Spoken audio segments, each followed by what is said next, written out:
The 10 Attitudes for Leadership Development. Leaders are very unique people. They have a very simple distinction, and that is their thinking is different. Leaders do not think like followers. Leaders used to be followers, all of them. If you want to be an impactful personality, you have to develop certain types of thinking and perceptions that change the way you see yourself and the way you see the world. I call this the spirit of leadership. Now, there are only 2 animals on the planet that the Creator identified himself with. I've read hundreds of books. That's my commitment. For the last 20 years, I've been reading 4 books a month, and that gives you an idea of how much reading I do. Because if you're going to become influential in the world, you have to be a reader.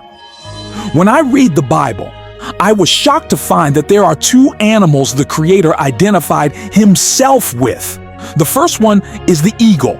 The second animal is the lion. When I identified those 2 animals as his favorites to identify himself with, I recognized I had better study these 2 animals.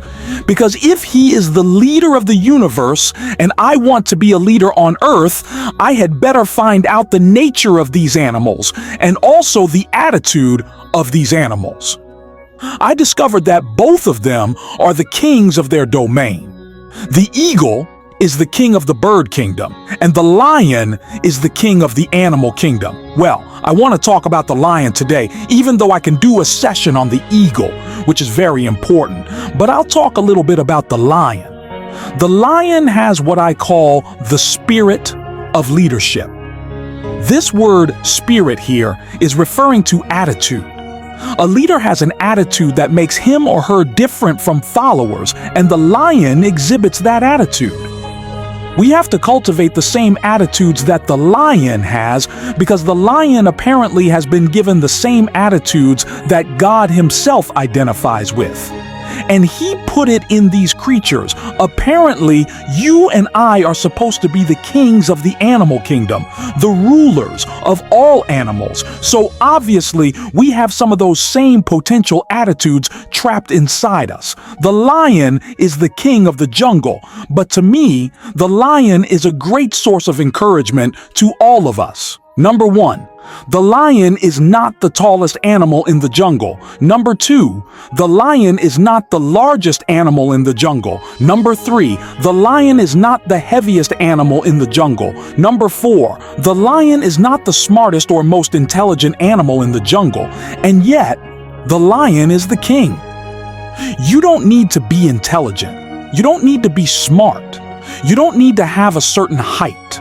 You don't need to have a certain weight.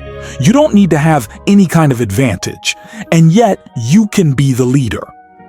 Now, what's the main thing that shocks me with the lion is that the lion is not larger than the giraffe, not bigger than the elephant, not heavier than the hippo.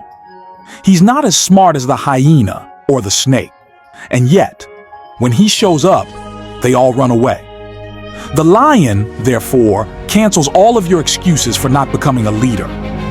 What makes the lion so unique? An army of sheep led by a lion will always defeat an army of lions led by a sheep, because leadership can transform cowards into violent warriors. Why would a lion become the king of the jungle when he has all of those limitations? He's not the tallest, he's not the strongest, he's not the smartest, he's not the heaviest, he's not the most intelligent, but yet he runs things. The lion is the king of the jungle because of one word: attitude.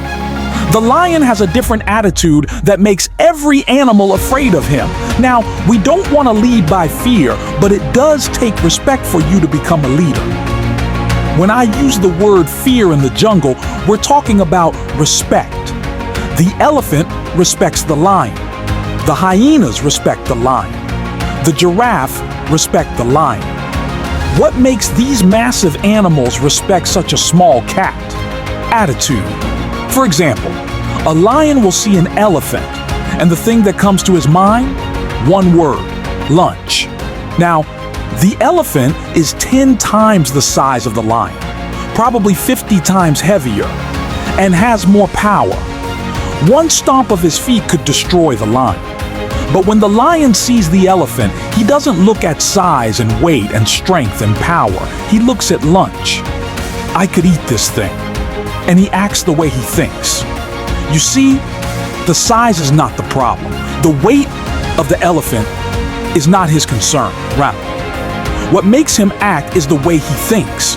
And because he thinks he can eat the elephant, he attacks him. Leadership, attitude. Now here's another amazing mystery. The elephant is united larger, bigger, stronger, more powerful, heavier, and more intelligent. And yet, when the elephant sees the lion, one word comes to mind: eater. The elephant is controlled by the way he thinks. He thinks that he is lunch.